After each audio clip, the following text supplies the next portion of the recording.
परमेश्वर का हम धन्यवाद करते हैं कि परमेश्वर ने हमें सुंदर मौका दिया है। आज भाई नीरज भी हमारे साथ में है और ये हमारे लिए खुशी की बात है। हम परमेश्वर के वचन से विचार करेंगे और आज जिस वचन पे हम विचार करने जा रहे हैं ये प्रेरितों के काम की किताब उसका 19 अध्याय और उसके 11 वचन से लेकर के 20 वचन तक हम पढ़ना चाहते हैं। और यहाँ पे हम देखने पाएंगे कि जो सच्चे लोग हैं उनके द्वारा कैसे परमेश्वर काम कर रहा है और जो नकली लोग हैं, जो ढोंग करने वाले लोग हैं, उनको कैसे परमेश्वर बेनकाब कर रहा है। आइए हम इस वचन को भाई नीरज के द्वारा पढ़ेंगे। आइए हम प्रेरितों 19 का 11 से 20 तक पढ़ेंगे। यहाँ पे ऐसा लिखा हुआ है, परमेश्वर पौलुस के हाथों से सामर्थ्य के अनोखे काम दिखाता था, यहाँ तक कि रुमाल और अंगोछे उसकी देह से स्पर्श कराकर बीमारों पर डालते थे और उनकी बीमारियां जाती रहती थी और दुष्ट आत्माएं उनमें से निकल जाया करती थी। परंतु कुछ यहूदी जो झाड़ा फूकी करते फिरते थे यह करने लगे कि जिनमें दुष्ट आत्मा हो उन पर प्रभु यीशु का नाम यह कहकर फूके, जिस यीशु का प्रचार पौलुस करता है मैं तुम्हें उसकी शपथ देता हूँ। और सिक्वा नाम के एक यहूदी प्रधान याजक के 7 पुत्र थे जो ऐसा ही करते थे। पर दुष्ट आत्मा ने उनको उत्तर दिया, यीशु को मैं जानती हूँ और पौलुस को भी पहचानती हूँ, परंतु तुम कौन हो? और उस मनुष्य ने जिसमें दुष्ट आत्मा थी उन पर लपक कर और उन्हें वश में लाकर उन पर ऐसा उपद्रव किया कि वे नंगे और घायल होकर उस घर से निकल भागे। यह बात इफिसुस के रहने वाले सब यहूदी और यूनानी भी जान गए और उन सब पर भय छा गया और प्रभु यीशु के नाम की बड़ाई हुई। जिन्होंने विश्वास किया था उनमें से बहुतेरों ने आकर अपने अपने कामों को मान लिया और प्रकट किया। जादू करने वालों में से बहुतों ने अपनी अपनी पोथियां इकट्ठी करके सबके सामने जला दी और जब उनका दाम जोड़ा गया तो 50,000 चांदी के सिक्कों के बराबर निकला। इस प्रकार प्रभु का वचन बलपूर्वक फैलता और प्रबल होता गया। परमेश्वर का वचन पढ़े जाने के ऊपर परमेश्वर अपने वचन के ऊपर आशीष दें। और यहाँ पे हम पढ़ते हैं पौलुस जो प्रभु यीशु मसीह के पीछे है। पहले ही पद में लिखा है कि परमेश्वर पौलुस के हाथों से सामर्थ्य के अनोखे काम दिखाता था, यहाँ तक कि रुमाल और अंगोछे उसकी देह से स्पर्श कराकर बीमारों पर डालते थे और उनकी बीमारियां जाती रहती थी और दुष्ट आत्माएं उनमें से निकल जाया करती थी। एक हम यहाँ पे एक बात देखने पाते हैं कि जो लोग पवित्र जीवन जीते हैं उनका कपड़ा ही स्पर्श करके दुष्ट आत्मा निकल रहा है, बीमार चंगे हो रहे हैं। जिसका मतलब है कि पौलुस के अंदर परमेश्वर का आत्मा रहने लगा। जब उसने पवित्र जीवन जीना शुरू किया, जब वो प्रभु के पीछे चलने लगा तो उसके अंदर परमेश्वर का आत्मा आ गया और परमेश्वर का आत्मा अद्भुत तरीके से पौलुस के जीवन के द्वारा कार्य कर रहा था।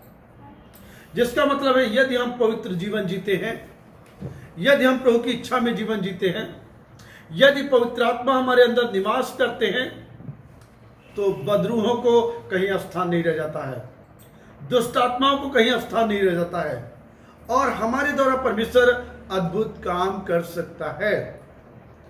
पौलुस ने सच्चा जीवन जिया, इसीलिए पौलुस ने बहुत सारी कलीसियाओं की स्थापना की, कई देशों में उसने प्रचार किया और अपने संपूर्ण जीवन को परमेश्वर की महिमा के लिए इस्तेमाल किया। और आज भी उसकी पत्रियां हमें इस बात को बताती हैं कि पौलुस ने कैसे कैसे अद्भुत तरीके से काम किया और कैसे कैसे अनोखे ढंग से परमेश्वर ने उसको बचाया। तूफानों में बचाया, भूख में जब बचाया, जब उसके साथियों ने धोखा दे दिया बच गया, और जब जहाज उसका टूट गया बच गया। अद्भुत तरीके से परमेश्वर उसके साथ में काम कर रहा था। अगर हम पवित्र जीवन जीने का निर्णय लेते हैं, परमेश्वर के साथ चलने का जीवन निर्णय लेते हैं, परमेश्वर हमारे द्वारा अद्भुत काम करना चाहते हैं। लेकिन कई बार हम नकली जीवन जीना चाहते हैं। जैसा कि यहाँ पे हम पढ़ते हैं, सिक्वा नाम के महायाजक के 7 बेटे थे, उन्होंने नकली जीवन जीने की कोशिश की। नकल की। आज हमारी कलीसियाओं में भी ऐसे लोगों की कमी नहीं पाई जाती है जो नकली जीवन जीते हैं। हाँ, जब वो प्रभु के भवन में आते हैं अलग है, जब बाहर निकलते हैं वो अलग जीवन जीते हैं। और ये जब नकली जीवन जी रहे थे तो इन्होंने सोचा क्यों ना जैसे पौलुस कर रहा वैसा हम करें। तो लिखा कि दुष्टात्मा इन पर झपटा और दुष्टात्मा ने बताया कि मैं पौलुस को भी जानती हूं और यीशु को भी जानती हूं, तू कौन है? इसका मतलब है अंधकार की शक्तियां जो लोग नकली जीवन जी रहे हैं उनको जानती हैं और इसीलिए कई बार उनके जीवन में कई समस्याएं हैं। लेकिन जो असली जीवन जी रहे हैं उनको बदरुए छूने से पहले प्रभु यीशु मसीह की परमिशन चाहिए। बगैर उनकी अनुमति के कोई भी परीक्षा उनके जीवन में नहीं आती है। और परमेश्वर क्या करता है, उनको ऐसी अनुमति नहीं दे सकता है कि वो हार जाए। हमें ये तय करना है कि हमें असली जीवन जीना है, हमें पवित्र जीवन जीना है, हमें कोई धोखाधड़ी वाला जीवन जीने की जरूरत नहीं है। और यहां पे पढ़ते हैं कि आगे हम पढ़ते हैं कि दुष्टात्मा इन लड़कों, इन मनुष्यों के ऊपर लपका और इनको नंगे कर दिया और ये घायल कर दिया और घर से भागे बड़े बुरी तरीके से। और बाइबल बताती है जो लोग दोहरा जीवन जी रहे हैं उन्हें अपमानित होना पड़ेगा, उन्हें घायल होना पड़ेगा। इसलिए कभी भी हम परमेश्वर के साथ में समझौता ना करें, बल्कि हम परमेश्वर के साथ में चल सकें। और आगे पढ़ते हैं कि आज बहुत सारे लोग अंधविश्वास में जीवन जी रहे हैं। बाइबल बताती है तुम ओझाओं के पास नहीं जाना, तुम जादूगरों के पास में नहीं जाना, तुम जो शुभ अशुभ मानते उनके पास नहीं जाना।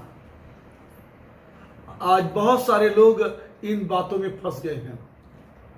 बहुत सारे लोग ऐसा जीवन जीते हैं, लेकिन ऐसा जीवन अगर आप जीते हैं तो आपके लिए एक फंदा है। शैतान एक फंदा को तैयार कर रहा है। उस फंदे के द्वारा आपके जीवन को नष्ट कर देगा, बर्बाद कर देगा और आप बर्बादी के कगार में चले जाएंगे। यहां पे लिखा कि जिन लोगों ने विश्वास किया, यहां पे 19 पद में पढ़ते हैं, जादू करने वालों में से बहुतों ने अपनी अपनी पोथियां इकट्ठा करके सबके सामने जला दी और जब उनका दाम जोड़ा गया तो 50,000 चांदी के सिक्कों के बराबर था।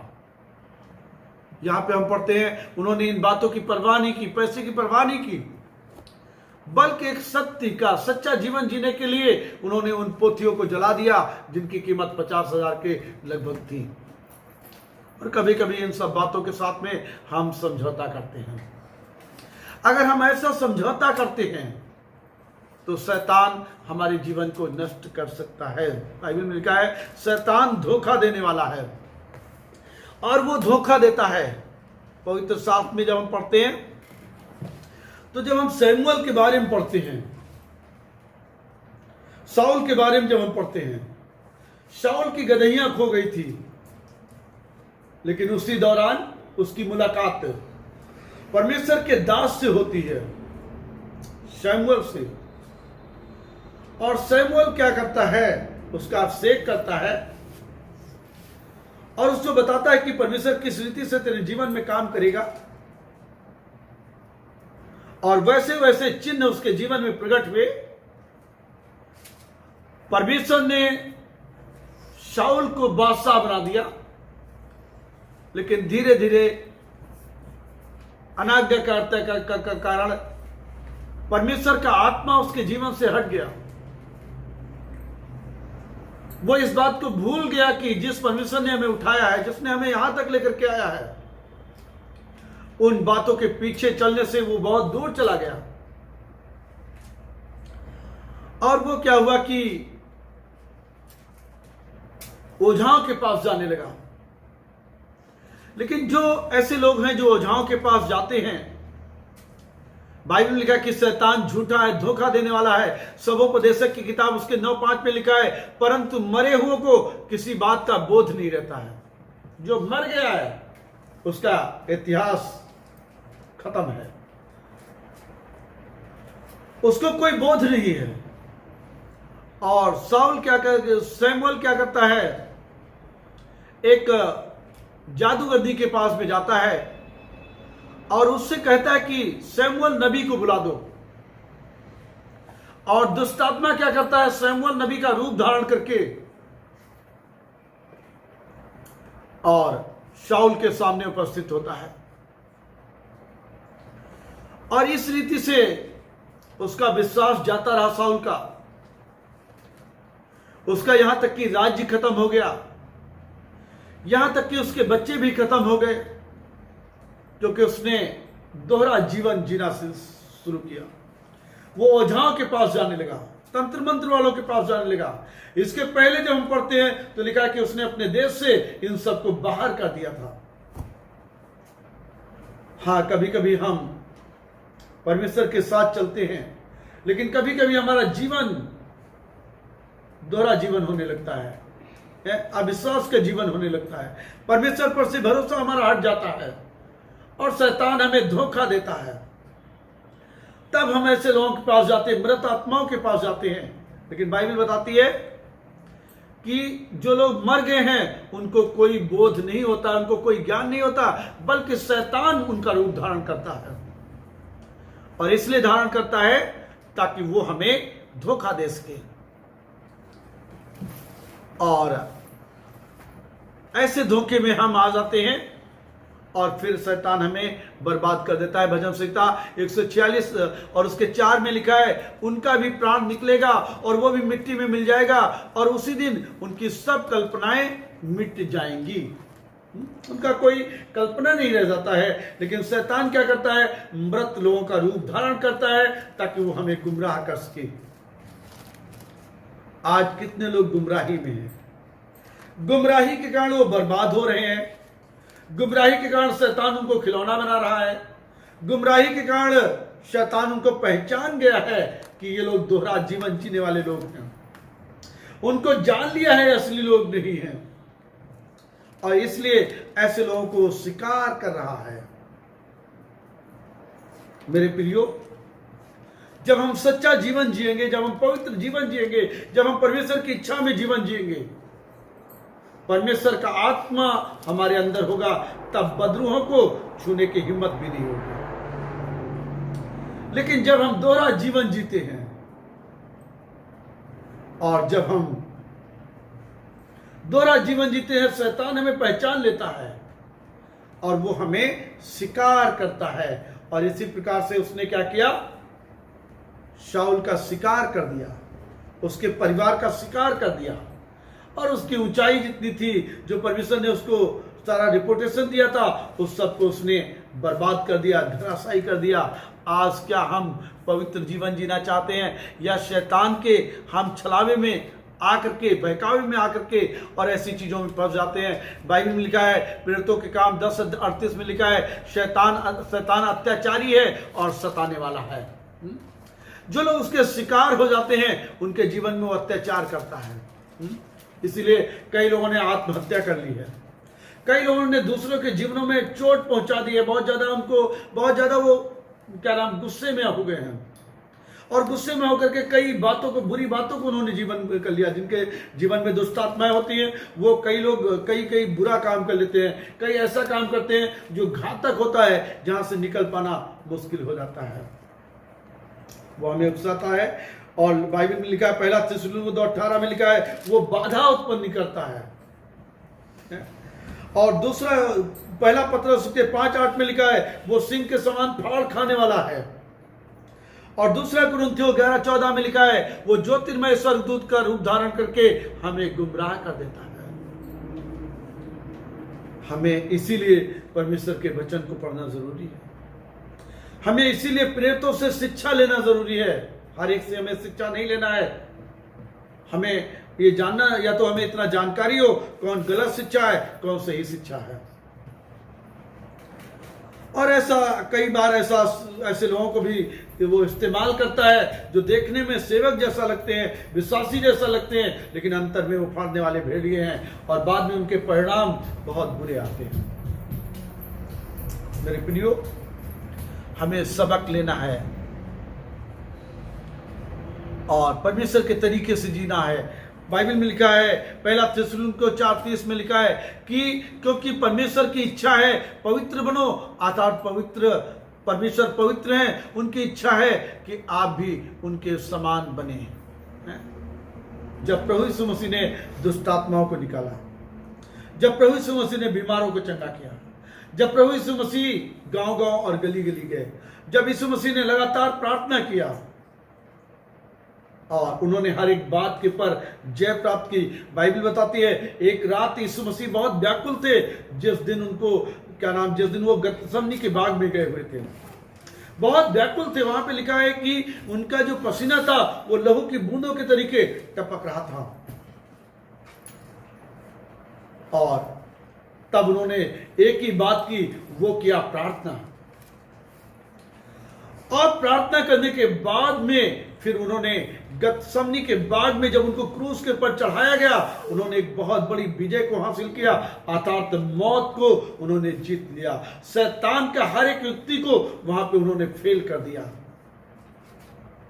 कभी कभी जब हमारे जीवन में समस्याएं आती हैं, हम प्रार्थना से दूर चले जाते हैं, हम वचन से दूर चले जाते हैं, हम परमेश्वर के लोगों से दूर चले जाते हैं। और ये बात हमारे लिए बहुत ज्यादा घातक है, बहुत ज्यादा हम खतरे में हैं, बहुत ज्यादा हम शैतान के करीब में आ गए हैं, बहुत ज्यादा हम उसके निशाने के ऊपर आ चुके हैं। जब हम परमेश्वर से दूर चले जाते हैं, जब हम प्रार्थना से दूर चले जाते हैं, जब हम वचन से दूर चले जाते हैं, जब पवित्र लोगों से दूर चले जाते हैं, हम उसके असली पॉइंट पे आ चुके हैं। वो हमें शिकार कर सकता है, जैसे उसने शाऊल का शिकार कर दिया, उसके घराने का शिकार कर दिया। इसलिए बाइबल बताती है हमें पवित्र जीवन जीना है। और पौलुस ने पवित्र जीवन जिया, पौलुस ने परमेश्वर की इच्छा को पूरा किया। परमेश्वर की इच्छा में उसके जीवन में दुख क्लेश है, लेकिन फिर भी उन दुख और क्लेशों को चीरते हुए वो परमेश्वर की महिमा करने पाया। आज अगर हम चाहते हैं कि हम परमेश्वर की महिमा करें, तो हमें सबक लेना है, चाहे कैसी भी कठिनाइयां क्यों ना जाए, कैसे भी दुख क्यों ना जाए, कैसी भी परीक्षाएं क्यों ना जाए, लेकिन हम परमेश्वर के वचन से दूर ना हो, हम प्रार्थना से दूर ना हो, हम परमेश्वर के लोगों से दूर ना हो, हम परमेश्वर की इच्छा से दूर ना हो, हम जय प्राप्त करने पाएंगे। हमें नकली जीवन नहीं जीना है, हमें असली जीवन जीना है, जैसा कि पौलुस ने जिया।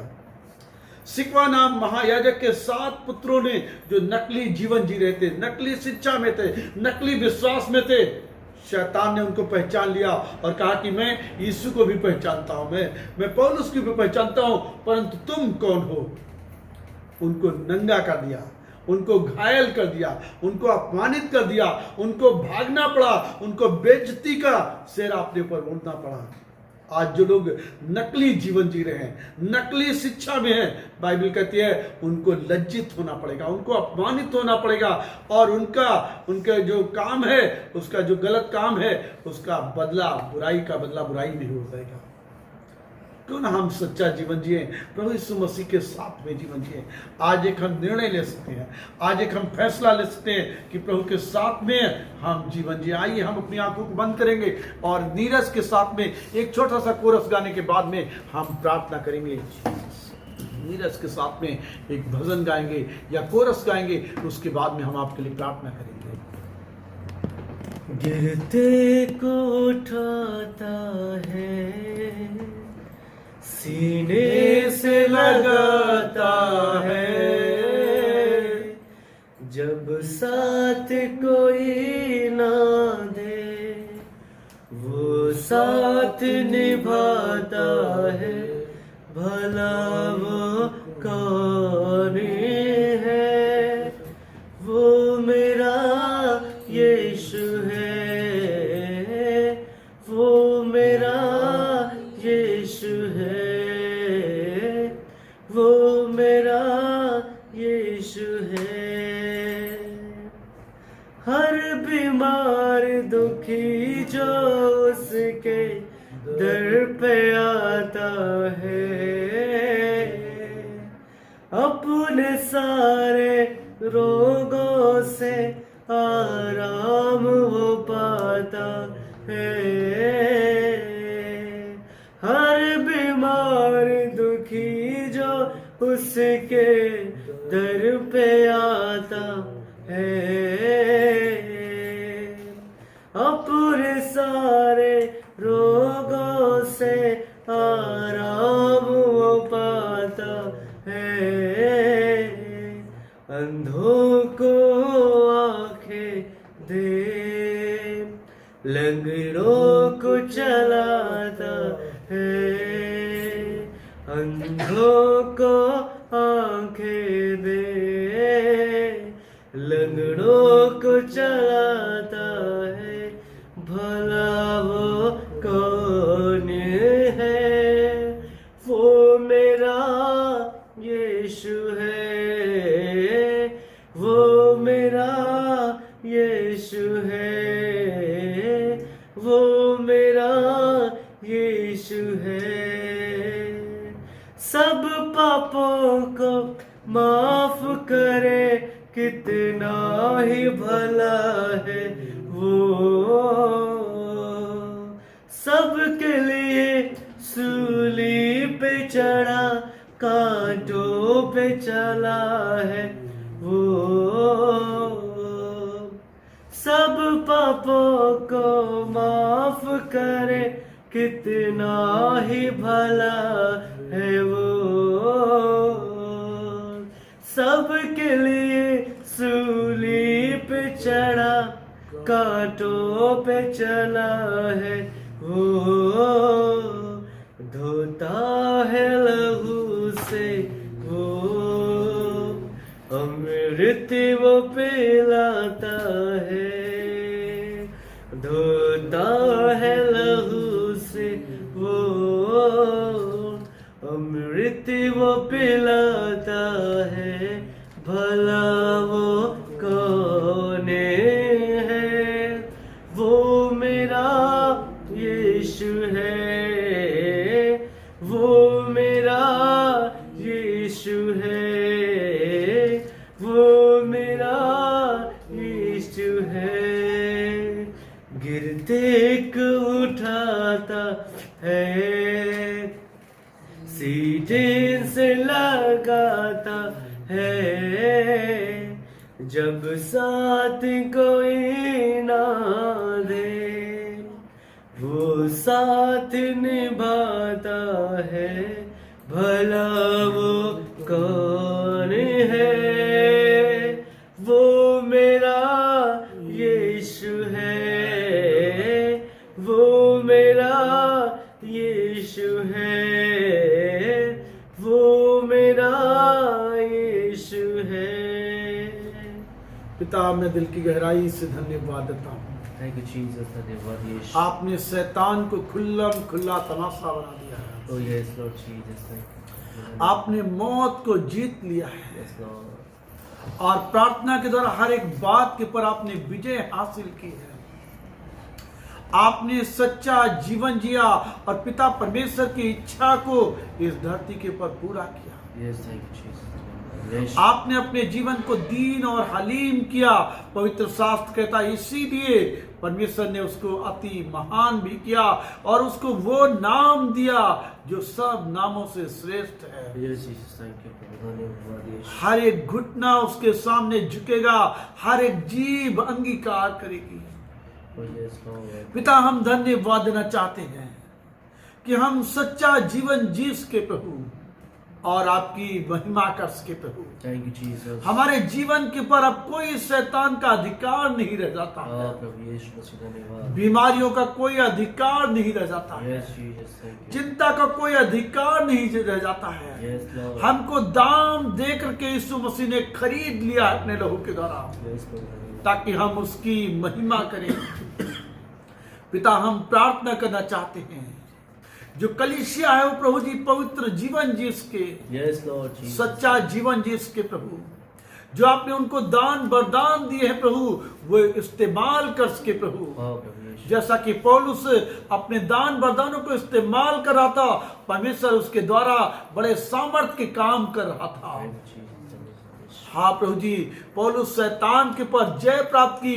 वो अपने सेवक से कहता है मैंने विश्वास की अच्छी कुश्ती लड़ी है, मैंने अपनी दौड़ को पूरा कर लिया है। Yes, thank you, Jesus. सचमुच प्रभु उसने अपनी सेवकाई को पूरा किया, अपने दान वरदानों को इस्तेमाल किया और आपकी इच्छा को धरती के ऊपर पूरा किया। प्रभु हम प्रार्थना करते, हम और हमारी कलीसिया भी इस बात को जान सके प्रभु जी, इस बात को लागू कर सके प्रभु जी, इन दान वरदानों को इस्तेमाल कर सके प्रभु, ताकि वो शैतान के ऊपर और संसार के ऊपर और मौत के ऊपर विजय हासिल कर सके प्रभु। Yes, Lord Jesus. आज हमारी प्रार्थना है प्रभु, जब लोग शिक्षा को नहीं ले पा रहे प्रभु जी इस लॉकडाउन के कारण, हम प्रार्थना करते प्रभु इस वचन को सुनने के द्वारा प्रभु, वचन को पढ़ने के द्वारा प्रभु जी, प्रार्थना करने के द्वारा प्रभु, हम प्रार्थना करते हैं वो शैतान के पर, परीक्षाओं के पर और हर एक बात के पर, बीमारी के पर वो जय प्राप्त कर सके प्रभु। Yes, Lord. आप उनके स्थानों पे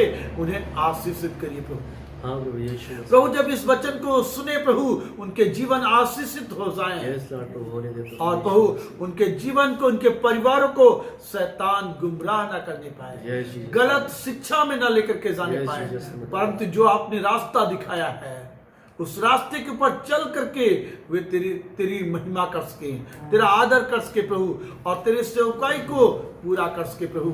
हम तेरे सेवक होने के नाते एक एक जन को, एक एक परिवार को प्रभु यीशु मसीह के नाम से आशीषित कर देते हैं। Yes, Lord. उनके खिलाफ जितना भी अंधकार का शक्ति है, जितना भी दुष्ट का ताकत है, जो कोई बीमारी है, हम यीशु मसीह के नाम से हुक्म देते हैं छोड़कर चली जाए। आमीन यीशु के नाम। उनकी जिंदगियों के ऊपर प्रभु यीशु मसीह का लहू लगा देते हैं। Yes, Lord. धन्यवाद देते पिता, आप कार्य कर रहे हैं, मैं धन्यवाद देता हूँ। धन्यवाद इस दुआ को मुक्तिदाता यीशु के नाम से मांगते हैं।